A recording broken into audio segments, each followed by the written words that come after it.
France 24 et RFI présentent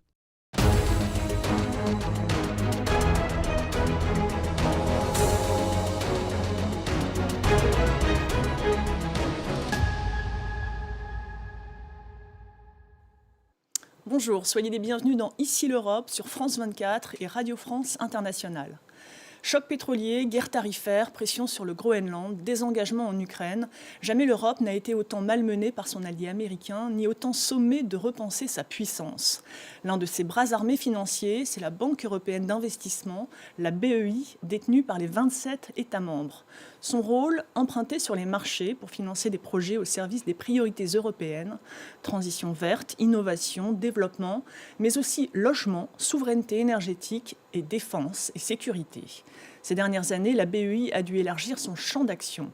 Comment agit-elle et avec quels moyens? Eh bien, pour en parler, j'ai le plaisir d'accueillir Nadia Calviño. Bonjour. Vous êtes l'ancienne ministre de l'économie de Pedro Sánchez en Espagne et ancienne vice-présidente de son gouvernement. Et vous êtes précisément aujourd'hui la présidente de cette BEI.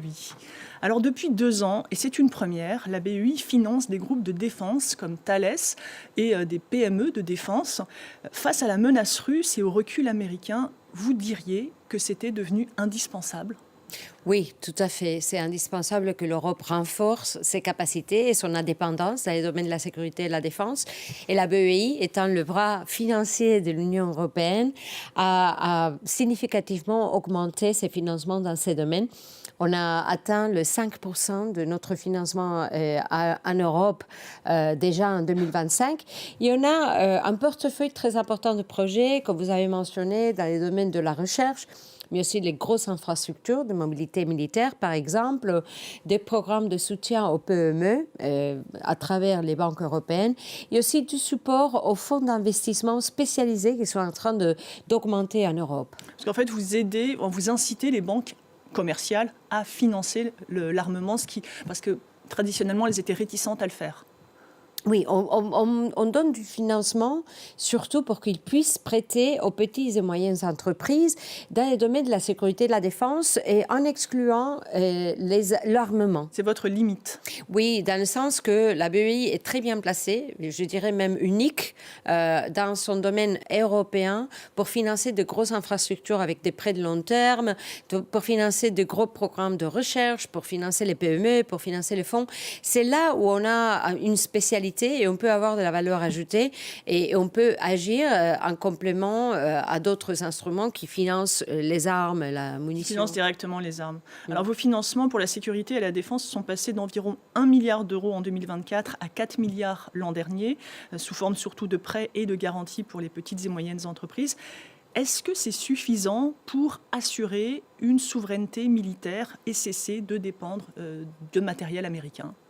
Il est clair qu'on a des besoins d'investissement très importants en Europe. Et comme je viens de dire, il y a un rôle pour le ministère de la Défense nationale, il y a un rôle pour les institutions européennes, il y a un rôle pour la BEI. Et on a un portefeuille puissant aussi pour 2026. Et je suis persuadée qu'on va continuer d'augmenter les financements dans ces domaines. Alors l'Union européenne est l'un des tout premiers donateurs au Moyen-Orient. Elle finance massivement l'aide humanitaire, la reconstruction, l'économie. Malgré cela, elle n'a aujourd'hui aucun levier diplomatique. Ce sont les Américains qui veulent reconstruire Gaza seuls et choisir le futur leader iranien. Nadia Calviño, en tant qu'Européenne, qu'est-ce que ça vous inspire? L'ordre mondial est en train de changer très vite.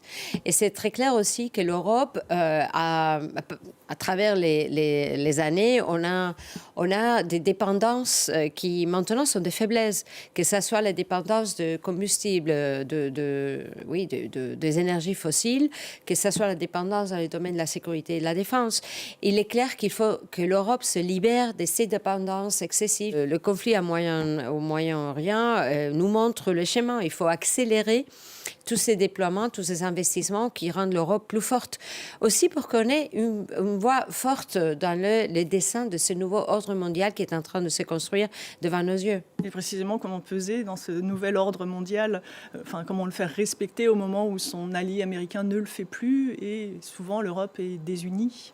Il faut trouver les opportunités parce que là, il y a des défis et il faut admettre qu'en ce moment, tous les éléments du succès incroyable de l'Europe pendant ces derniers 80 ans sont mis en question, voire même attaqués par des anciens alliés.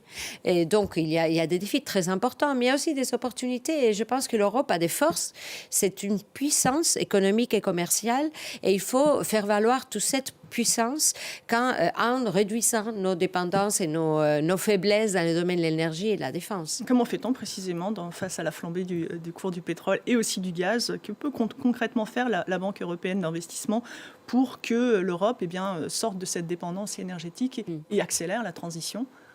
On voit déjà que l'Europe est plus indépendante maintenant qu'on l'était il y a 4 ans, quand la guerre en Ukraine a commencé. Le prix du gaz, mais aussi le poids du gaz était beaucoup plus important dans la génération électrique en Europe. Maintenant, ça s'est réduit. Il y a beaucoup plus de renouvelables. On a aussi renforcé nos capacités nucléaires. Et ça veut dire que l'Europe a une meilleure capacité à faire face à ces défis. C'est la même chose quand on parle du domaine commercial. Par exemple, les entreprises européennes ont bien résisté la guerre tarifaire qui a été lancée par les États-Unis. On voit que l'économie européenne est beaucoup plus résiliente, beaucoup plus résistante qu'on ne le croyait. Mais il faut certes continuer à investir pour qu'on puisse jouer le rôle qui correspond à une économie de 450 millions de personnes. Précisément, pendant le conflit et pendant ces difficultés commerciales, l'Europe poursuit ses travaux. Cette semaine, l'Europe en bref est signée Oiana Almandoz. Regardez. C'est signé entre l'UE et l'Australie. Leur accord commercial prévoit des droits de douane supprimés ou abaissés sur des exportations européennes comme le fromage, le vin ou l'automobile, alors que le quota de bœuf australien autorisé dans l'UE sera multiplié par 10. Si Ursula von der Leyen vante un accord gagnant-gagnant, les agriculteurs européens s'y opposent, tout comme pour le traité du Mercosur. Coup dur pour Giorgia Meloni. Par référendum, les électeurs ont dit non à 54% à la réforme de la justice portée par la première ministre italienne. Ce projet visait à séparer les fonctions de juge et de procureur et à modifier leur organe de contrôle. Des mesures présentées comme nécessaires par le gouvernement afin de garantir l'impartialité de la justice. L'opposition y voyait une tentative de mainmise sur la magistrature et a demandé la démission de Giorgia Meloni. L'intéressé s'y refuse. Cela ne change rien à notre engagement de continuer, avec sérieux et détermination, à œuvrer pour le bien de la nation. La même semaine, son vice-président Matteo Salvini paradait en compagnie des amis de Viktor Orban à Budapest. À 2 semaines des élections législatives en Hongrie, la Française Marine Le Pen ou encore l'Espagnol Santiago Abascal ont soutenu le Premier ministre nationaliste, en difficulté dans les sondages. Lors de ce rassemblement des droites radicales, Marine Le Pen a même salué le veto de Viktor Orban contre le prêt de l'UE de 90 milliards d'euros pour les Ukrainiens. Le gouvernement Orban est d'ailleurs accusé d'avoir transmis à la Russie des informations sensibles sur les discussions à Bruxelles, notamment sur le conflit en Ukraine.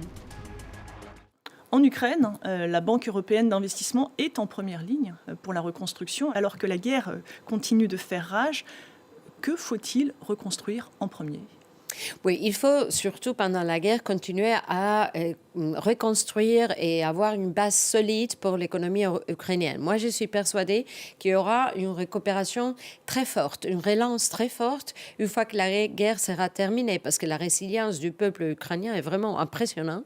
Et on a continué à reconstruire et à réparer les infrastructures énergétiques, de transport. Il faut assurer les frontières avec l'Europe, bien sûr. Celles-ci qui sont précisément visées souvent par des drones ou des bombes russes, comment faire oui, pour éviter de se faire détruire ce que l'on est en train de reconstruire? Mais ce qu'on fait, c'est quand on reconstruit une infrastructure, on la protège. On crée des éléments de protection pour qu'elle puisse résister. Et on fait, par exemple, dans le domaine de l'énergie, on est en train d'avoir des systèmes plus décentralisés pour que ça soit beaucoup plus difficile de détruire toute la capacité du pays. Et donc, on est en train de faire un plan de soutien qui est très efficace. Et je suis persuadée qu'on aura une reconstruction forte. Et j'espère que bientôt, on pourra passer à cette autre phase après la guerre. L'Union européenne, elle rêve de transformer ces milliards qui dorment dans des plans d'épargne des Européens en investissement pour ces entreprises, pour ces priorités. Face aux réticences de certains pays, on les entend, créer un marché européen du financement. Vous y croyez encore ? Ah, tout à fait, tout à fait. C'est très important que les ministres des Finances, très récemment, ont envoyé une lettre et que les leaders soutiennent qu'on avance le plus vite possible pour avoir un marché intégré de capitaux. Et de la part du côté de la BEI, on peut aussi jouer un rôle important parce qu'on a 30% à peu près de la dette au risque en Europe et 25% du capital risque en Europe est mobilisé par la BEI. Et ce qu'on veut, c'est augmenter notre fait de levier pour mobiliser les investisseurs privés du domaine de l'assurance, les banques, les fonds de pension, aussi des investisseurs de capital risque privé, pour voir comment on peut mieux mobiliser, augmenter, passer à une autre échelle en ce qui concerne les investissements pour que les compagnies européennes puissent devenir des leaders mondiaux. Et éviter qu'elles aillent se financer aux États-Unis, ce Tout qui à arrive fait. souvent. Alors, autre sujet explosif, la crise du logement. Depuis 2013, les prix du logement à l'achat ont bondi dans toute l'Union européenne. C'est particulièrement visible en Espagne, votre pays.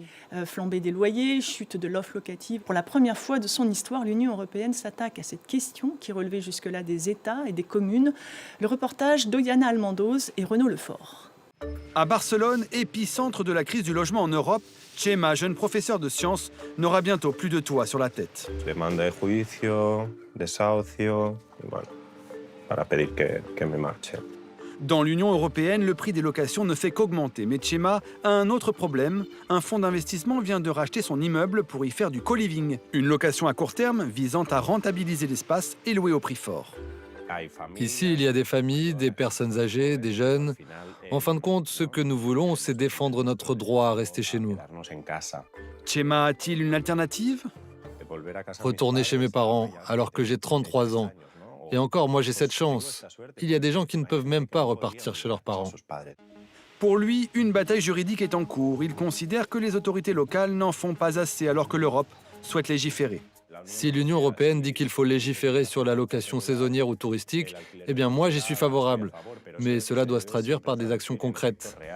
Pour la première fois de son histoire, l'Europe s'est dotée d'un commissaire au logement et a lancé un plan pour le logement abordable. Jusqu'ici, la Commission européenne n'a pas joué un rôle majeur dans ce domaine. Il nous faut un véritable électrochoc en Europe. Si les gens n'ont pas de logement, il y a un vrai risque qu'ils se détournent de la démocratie et se mobilisent dans la rue. Pour lutter contre cette bombe à retardement démocratique, depuis 2021, l'UE a déjà investi 43 milliards d'euros dans le logement. ¿Cuándo terminarán las obras? Mary creo que nos dijo que en junio terminaba. Igualada, à 1 heure de Barcelone, Elia et Andreu emménageront bientôt dans ce bâtiment une ancienne usine textile. Basée sur un modèle de financement coopératif, la rénovation est en partie financée par l'UE. Ce projet a commencé en 2021 lorsqu'un groupe de jeunes de la ville d'Igualada a décidé de se mobiliser. Nous voulions trouver une façon de vivre en communauté tout en adoptant un modèle de logement anti-spéculatif. Ce type d'habitat est une bonne alternative. Ce n'est pas la solution à la crise du logement qui existe, mais c'est une option. Et nous parions là-dessus. Rénover, mais aussi construire du neuf. La Fondation Salas gère des logements sociaux dans toute l'Espagne, dont cette résidence de 106 appartements à Terrassa, à 45 minutes de Barcelone. Tous les logements sont équipés d'une cuisine. Sur le toit, nous avons des panneaux photovoltaïques qui produisent l'électricité nécessaire. La Commission estime que 2 millions de logements supplémentaires par an seraient nécessaires dans l'UE pour répondre à la demande actuelle. Au total, nous avons reçu 50 millions d'euros de financement européen et nous gérons 1650 logements financés par l'UE. La politique du logement demeure une compétence des États membres, même si l'UE veut s'impliquer pour qu'ils fassent enfin bon vivre dans la maison Europe. Alors, un nouveau plan européen pour le logement abordable et une stratégie pour la construction de logements. Vous diriez qu'il était temps ? Tout à fait. Il y a eu plusieurs causes qui expliquent la crise du logement qui est commune partout en Europe. Et c'est clair que la responsabilité est plutôt des communes, comme vous avez signalé. Mais c'est vrai aussi que du côté européen, on peut soutenir la recherche, on peut financer le renouvellement de bâtiments. On a un stock de bâtiments très important en Europe. Et on peut aussi financer la nouvelle construction. Ouais, en fait, la France, c'est le pays le plus important pour la BEI. On a financé plus de 3,4 milliards d'euros.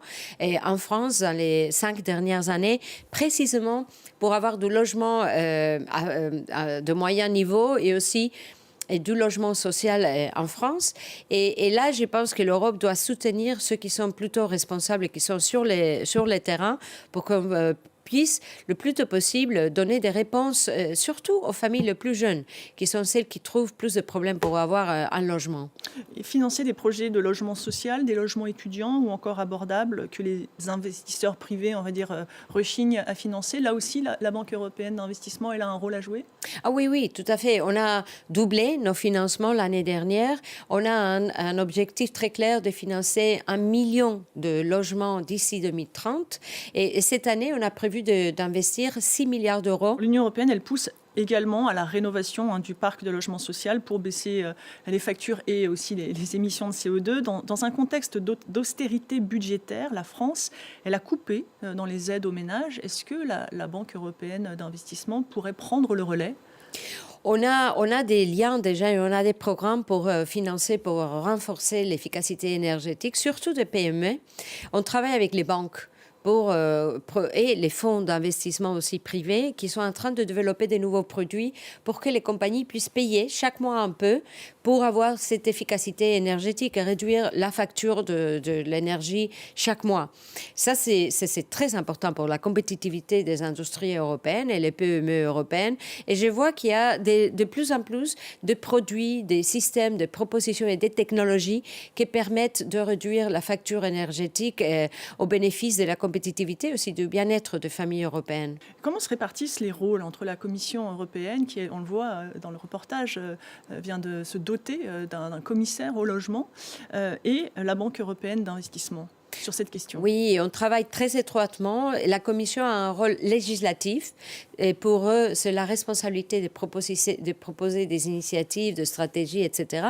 Et nous, on pourrait dire, on met l'argent là où on a des priorités européennes et on travaille de façon très constructive avec la Commission européenne et aussi les autorités nationales, les banques nationales de développement. Parce que quand on agit unis et quand on va dans la même direction, je pense qu'on est vraiment très puissante, Europe. Et notre unité, c'est notre force.